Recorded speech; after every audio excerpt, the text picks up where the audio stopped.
I want to start by thanking the organizers, CBPP and our two Jeffs, for inviting me. I'm especially honored to be here presenting an historical paper. And it's a fascinating historical experiment. So why don't we jump right in? I'm going to start with some motivation here. Now, my motivation for this project is really coming from the perspective of being an innovation economist. I'm interested in understanding the role that technology standards have in influencing economic activity. But railroads are a fantastic place, a fantastic venue for studying that topic, especially historically, because railroads were on the frontier of developing standards, not only gauge standards, but also time standards, standards for equipment, standards for safety signals, and also the standard setting process. So the big picture motivation for this project is even bigger than railroads. It's the fact that technical standards underpin modern economic activity actions. And despite the fact that standards are ostensibly pretty important, and we see major investments, public and private, being made in technology standards, there's very little evidence that actually tells us about how they influence economic activity, especially relative to adapters that might be in place to try to bridge gaps, to try to bridge incompatibilities. And that lack of evidence is really primarily for two reasons. The first is that experimental variation in the application of standards is hard to find, and the second being that it's difficult to tie directly to economic outcomes. But railroads, historically, present a very nice opportunity to resolve both of these shortcomings. So this paper studies the overnight conversion of 13,000 miles of railroad in the US South to standard gauge that occurred between May 31st and June 1st, 1886. So take a second to let this sink in, how big the scale of this event really is. It's half the circumference of the Earth. This is effectively all of the mileage in the South at this time. And the question that I'm asking here is, how did the adoption of standard gauge, which completed a uniform gauge national network, how did that affect trade between the South and other parts of the country? And again, this really is fundamentally one of the biggest standardization events in history. So I'll walk you through a little bit of the history, especially given that time is short. I'm going to gloss over some of the details, but I'll try to really get in the important facts here. So the first important fact is that US railroads were built to multiple gauge standards around the country. Effectively, railroads were initially built as local endeavors and without a vision of a national network. There was also disagreement over what the optimal gauge would be for the transportation of freight. And so by the 1860s, you had at least 23 gauges in operation around the country.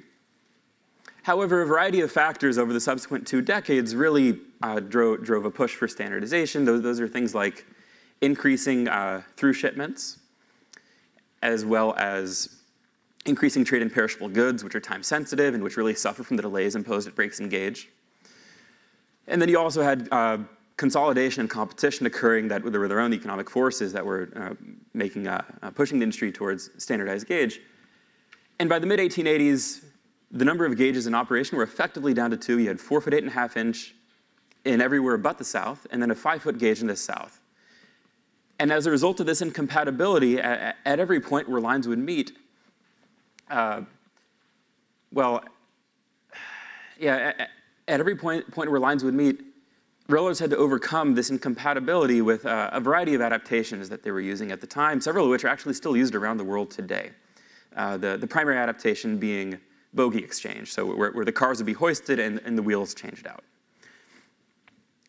So at the same time, and this is where it gets really interesting, at the same time, Southern carriers were colluding. And this not only is railroads, but also steamships. So the primary modes of transportation for freight at this point in time were railroads and coastal and inland steamers.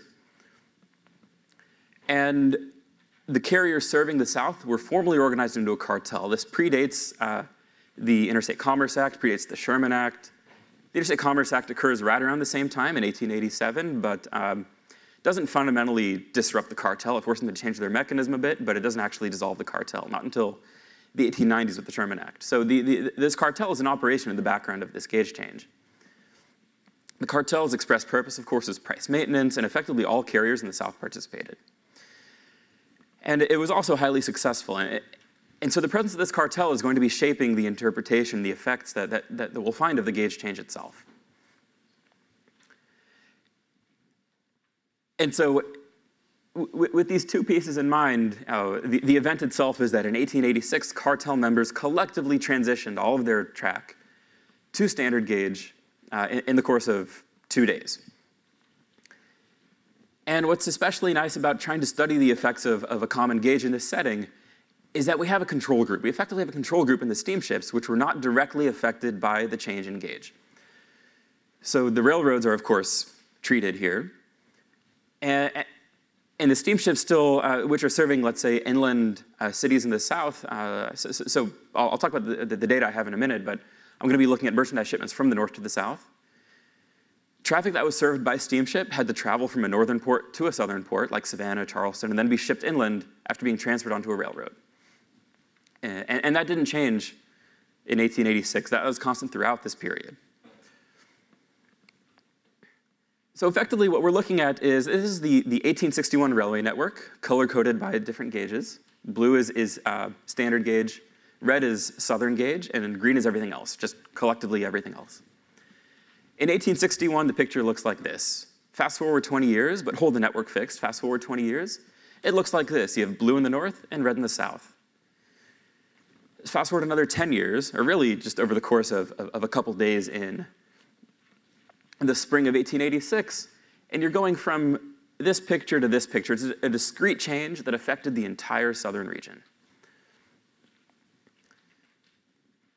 So to study this, I'm using cartel records themselves. So what's also nice about this context is that the cartel maintained records of freight shipments carried by individual members on individual routes for the purposes of enforcement. And so we can actually directly track the effect that the adoption of a uniform gauge would have had on traffic carried by the railroads versus the steamships using these records. So in particular, this is going to be hard to see. I'll just explain really briefly what's in here. This table is showing, and there are many such tables, showing traffic carried between Boston and Augusta, Georgia. And it's showing this within the fiscal year 1886 to 1887, so the 1887 fiscal year, and also shows 1888. And it shows by individual carrier and also by the intermediate port, if a port's involved, that they pass through. So from here you can identify the all-rail routes, which were the Atlantic Coastline of Piedmont Airline, and the steamship plus rail routes. Perfect. So in the paper, there are a couple of things I might say that might be slightly technical. I'm going to try to make them as accessible as possible. And so in the paper, I'm using a balanced sample of 52 routes over the 1880s, and again, focusing on north-south merchandise shipments. These, and the gauge change itself will coincide precisely with the 1886 fiscal year, and so we have a very clean pre- and post period here to study this experiment. Now, to try to make things simpler, the data get aggregated to the mode itself, all rail versus steamship plus rail. And that's necessary because of some of the features of the data. It's a way to make this analysis tractable. But the way to think about this effectively is that we're comparing all rail shipments to steamship plus rail shipments before and after the gauge change, as well as on longer versus shorter routes, which I'll talk about in just a second. So this is the sample of origins and destinations we're talking about. We're talking about the four major northern ports at the time, Boston down to Baltimore, and a batch of southern inland cities, primarily in Alabama and Georgia. So really the way to study this, as I just referred to, is to think about our treatment and control group here in the pre and the post period, but also to acknowledge the fact that the effects of standard gauge, of the standardization of the gauge will vary with the route length itself, because this incompatibility, this break that freight had to overcome as it was traveling from the north to the south, is a fixed cost on through shipments. That fixed cost is going to be a bigger issue on shorter routes relative to the total cost of shipment than it will be on longer routes. And so the distance margin here is actually quite important. And there is quite a bit of variation in these routes in their distance as well, which I'm trying to just illustrate here, going from 500 miles out to 1,100 miles. So the first thing that we see here, just right away, is just a picture of the all-rail share of traffic before versus after, and on short routes versus long routes. Short being in the blue there and long being in the red. Is that the short routes see an immediate spike in rail shares, in rail market shares, whereas the long routes aren't particularly affected. And so right away there's evidence that the railroads effectively stole market share from the steamships as a result of improvements in service that the adoption of a standard gauge engendered. On the other hand, and apologies for the little bit of technicality here, on the other hand, you don't see that any kind of differential increase in total shipments. In particular, the short routes are not growing their traffic in the aggregate. This is strictly a redistribution from one mode to the other.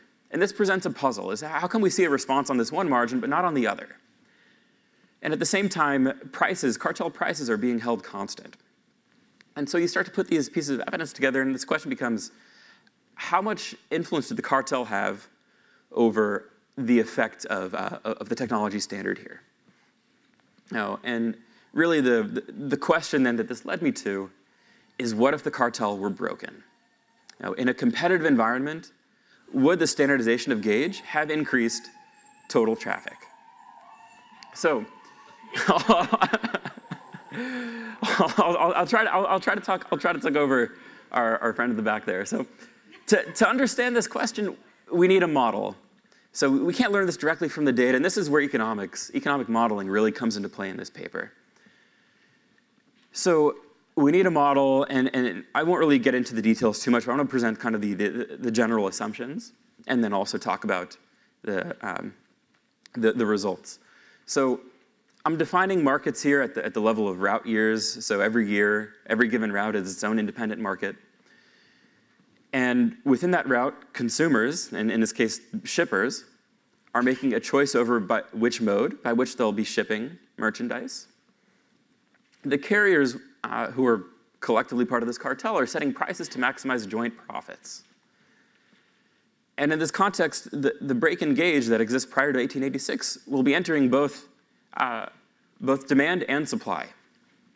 So on the one hand, the consumers face delays and also a risk of property loss at points of interchange, but also the carriers must incur fairly large costs to interchange. Those are capital costs, those are labor costs, those are also the cost of keeping idle rolling stock to transfer freight onto. And then the counterfactual we want to think about is if the railroads and steamships had competed on price, what would this environment have looked like? What would the effects of the gauge change have been on total trade? And so to understand that question, what we really need to do is figure out what prices these parties would have set in a competitive environment, and then try to infer what total traffic and profits would look like. And I'll skip through this. And okay, and I'll just walk us through that. Without getting into the meat of the model itself, the counterfactual results are that with competition, the average route would have passed through most of the cost savings that it achieved. On the average route, you'd have seen most of those cost savings pass through to consumers. And as a result, you'd have seen a large reduction in rail prices and a limited reduction in steamship prices to match. A substantial increase in all rail traffic, although this number, this 140% increase in rail traffic is coming off a small base. But really, the point I want to drive home here is a 20% growth in total traffic.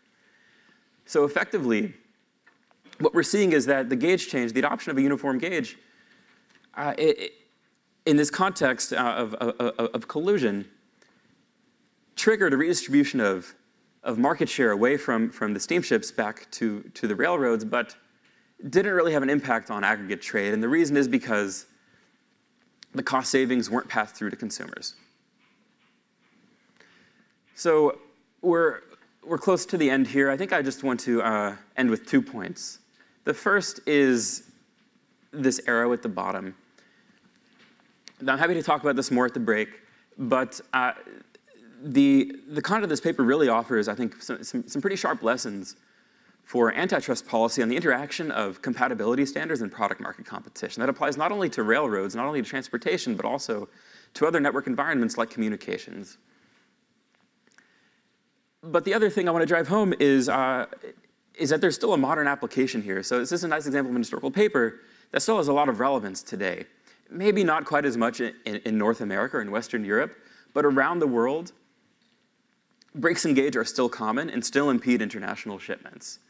And the current technology for interchange is fundamentally the same as it was 130 years ago. It's primarily bogey exchange. And with that in mind, network unification has been the focus of long-running diplomatic efforts in other parts of the world, but it's continually stymied by these gauge differences. Effectively, you have a problem where no individual party is willing to incur the costs of converting its gauge because of all the externalities and doesn't get compensated for that cost. So what this paper implies is that incompatible gauge has large social costs, not only in terms of the resources that are sunk into the physical act of interchange, but also into foregone trade itself. And that's the other point that I want to drive home. So I think with that, we're pretty much at the end of time. I'm happy to take questions if we have a few minutes. Otherwise, I'll happy to talk more about it at the break. We have a few minutes for questions? Yep. James? Yep. Are you familiar with Douglas Puffert's work on I am. gauge? I have the book in my backpack. I brought it in case anybody wants to. Okay, yeah. Yep, just, absolutely. And again, kind of a similar type thing, although he did a pure simulation analysis. That's right. There's no empirics, right? That's right. So, yeah. Your model, Bertrand, what assumptions did you make within it? Can you just tell me quickly about the split of the I can tell you quickly. So, try to make it, So to be consistent with the actual cartel's operation, in the cartel pricing first order condition, the first order condition has that prices for both modes are equalized, because that's actually how the cartel implemented pricing. Whereas the counterfactual effectively only partially breaks the cartel, because then I'm pitting all rail versus steamship plus rail effectively as two different modes of transport. So it's not competition at the carrier level, it's more at the mode level. Yeah. Time for one more question? Okay. Thanks, Dan. Thank you very much.